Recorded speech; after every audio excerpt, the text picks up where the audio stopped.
Hello, everyone. This is Graziella presenting to you from our beloved country, Lebanon.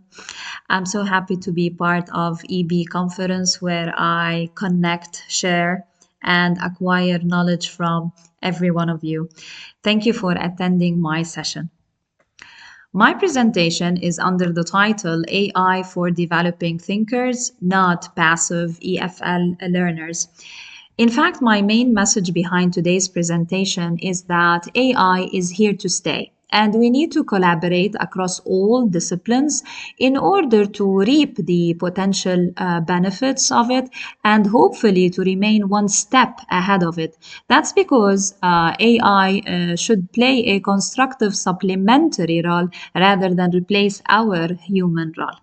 My presentation is divided into two parts. The first one has to do with critical thinking dimensions and AI positive impact, along with its limitations and threats.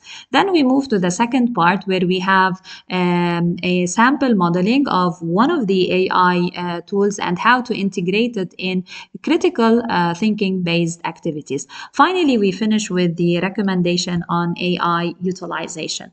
Now, the World Economic Forum in 2023 Future of Jobs explored the evolution of the new skills and the shape if you want, of the future of the jobs. And the report listed the top 10 skills that will be in demand in order to secure a job. Now, if we look closely at the list, we find that critical thinking and AI digital literacy skills indeed overlap with most of the items listed in front of us. And hence the significance of EB conference, where we meet and where most of us have realized that we target and share our knowledge on these skills that are listed.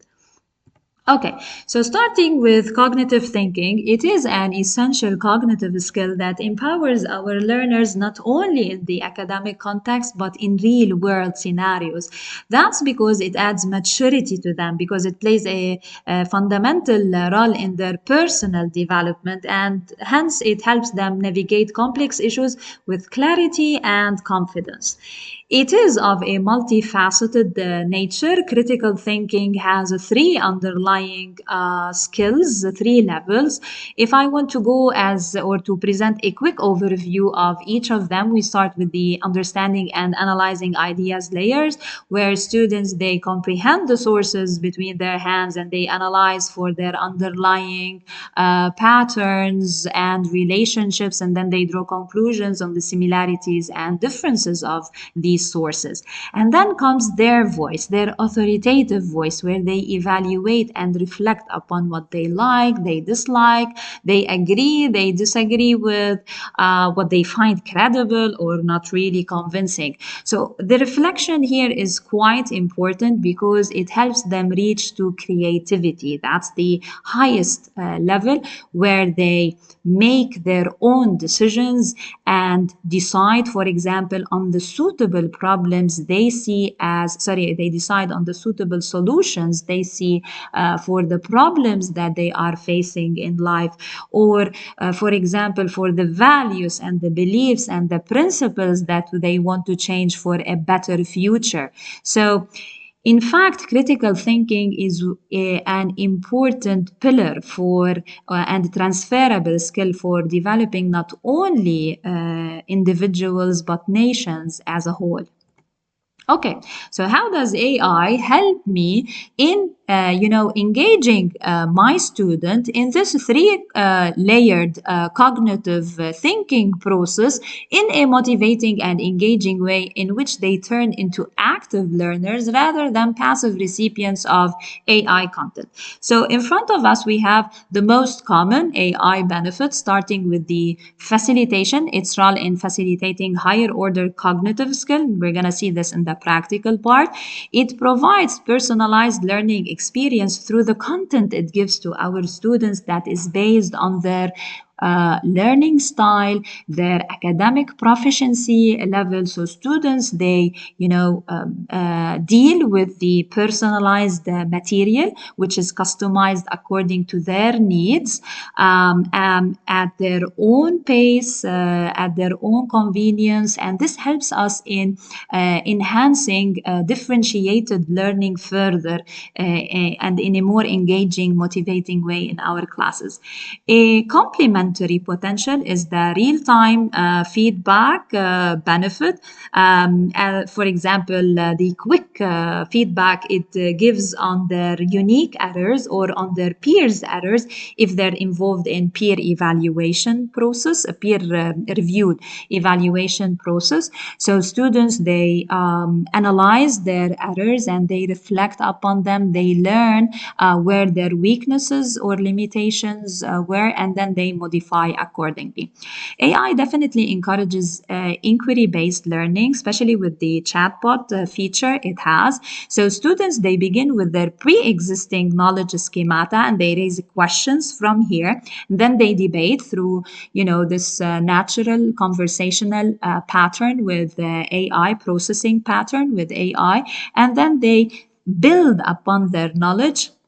They go for follow-up questions, they reflect, and they come up with a new knowledge schemata. So all of this aligns with constructive learning principles. Now, on the other hand, we and our students have to be aware of the AI limitations and threats. Number one, definitely we all suffer from. This is, from our students' over-reliance on AI. So if we do not train them, and three lines under that, if you do not train them properly on integrating or how to use AI critically, then this is definitely going to hinder the development of their critical thinking skills. Echo chambers that, as a result of the algorithms of AI, where they filter, if we can say, like previous answers from previous chats as a result of, memorizing the profile of this user, and thus it uses or recycles old answers and uses them as new replies. So the limitation here is that probably students are being exposed to the same line of thinking without being, seeing or tackling different or wider perspectives, as a result probably of not knowing how to communicate properly with the AI and dig new information. Data privacy concern, that's a very serious threat, and it raises ethical concerns to what's happening to the private data of our learners, because any breach or misuse of their private information is going to lead to mistrust, distrust between them and the educational institutions and AI technology. So as educators, we have to raise the awareness on the sensitivity and nature of information that students are being engaged with. It definitely widens educational inequality as a result of some communities not having access to AI, and this really violates the, if we can say, the vision or the mission of AI, because it aims to promoting equitable learning opportunities for everyone. Cultural and emotional needs limitation, because sometimes the AI content is based on one size fits all and does not take the diversity of students and their different learning experiences. So here educators have to customize the content in relation to the diverse background of their audience. Limitation in critical analysis, because sometimes AI does not provide our learners with relevant and reliable source of information, and this is going to affect the breadth and depth of their critical thinking. Finally, a serious threat is misleading and biased results. So if students do not have deep critical thinking, they might be adopting and accepting inaccurate and biased conclusions. So that's end of part one. Now moving to part two, where we go to our EFL communication courses. I chose the theme of Lebanese women empowerment because I believe it is relevant and related to a real world problem which my audience can identify with. Of course, you can choose your own theme based on your audience and the level and the subject matter that you are targeting.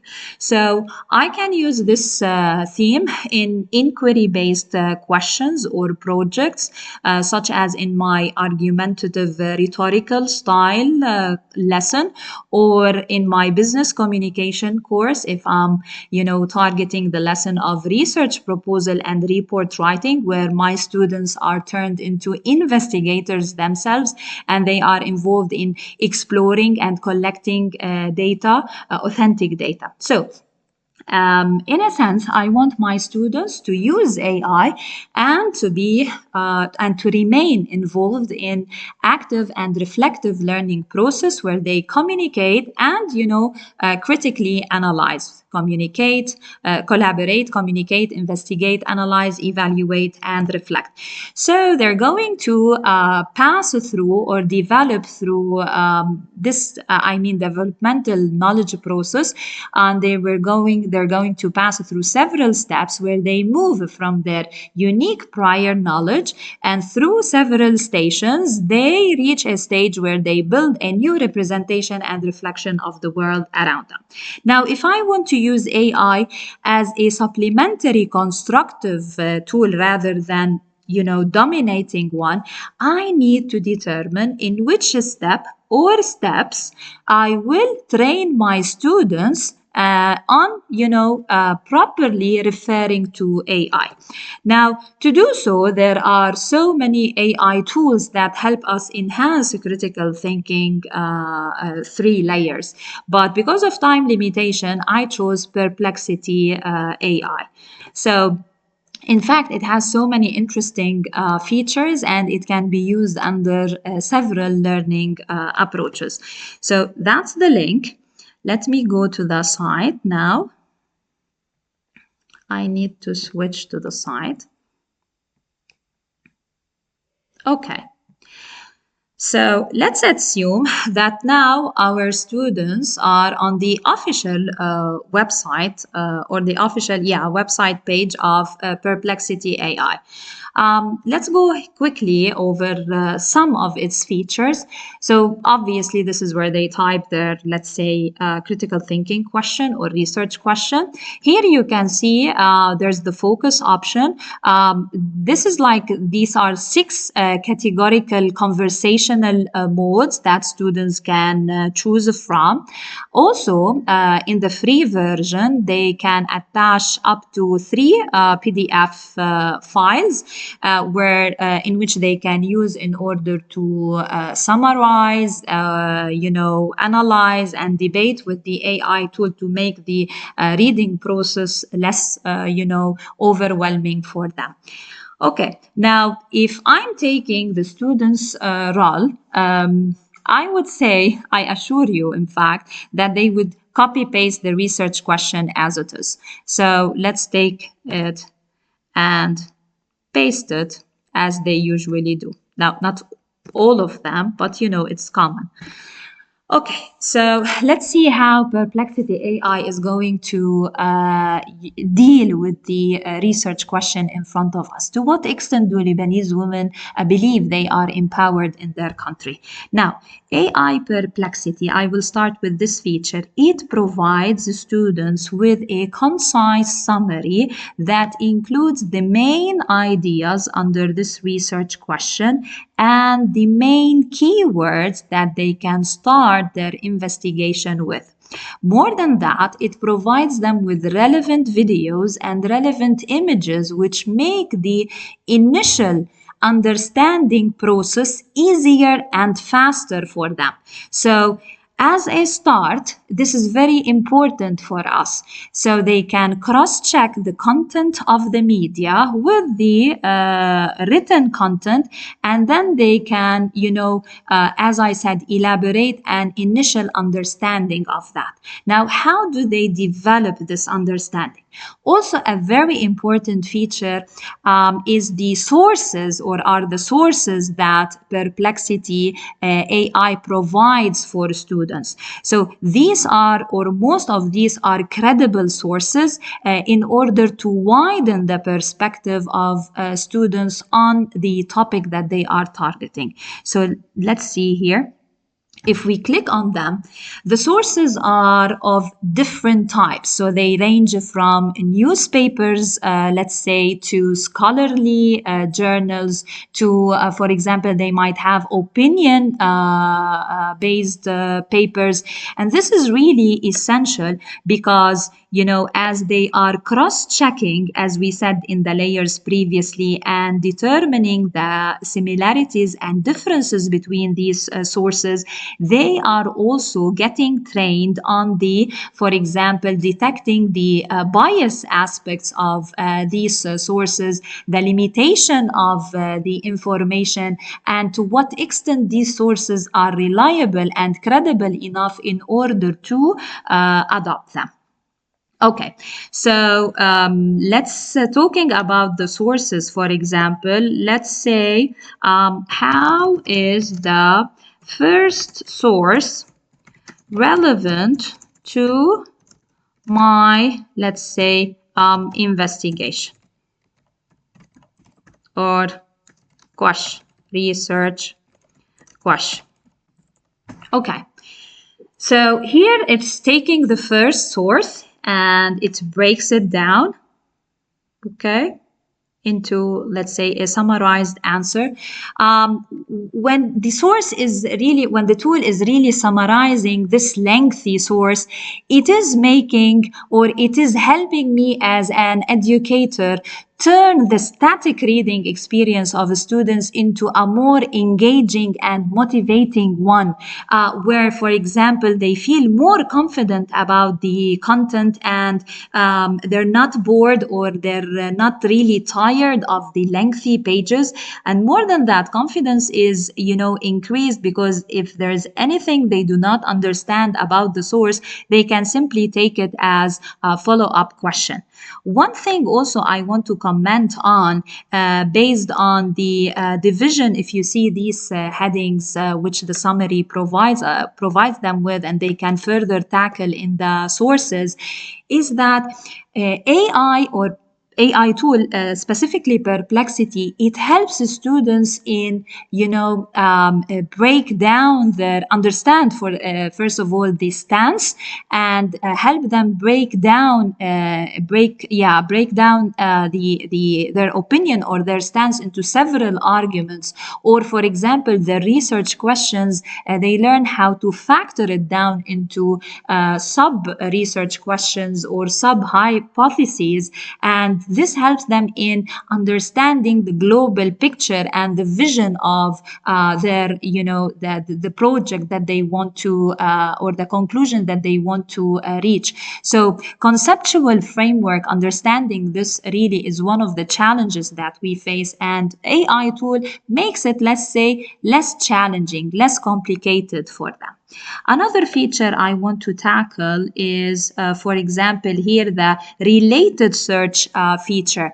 So here, for example, you see it lists further ideas. So this helps widen the horizon of students into certain, let's say, corners or aspects which they didn't take into consideration in initial steps, for example. So this helps them modify and edit their query, this option here, so they can use new keywords that takes them beyond their initial steps, and this helps them later on to remodify their initial conclusions, as we said, or hypotheses, and This is going to also make the process at the very end of outlining and synthesizing information and building this conceptual framework from a comprehensive and omniscient perspective, a more successful and motivating process.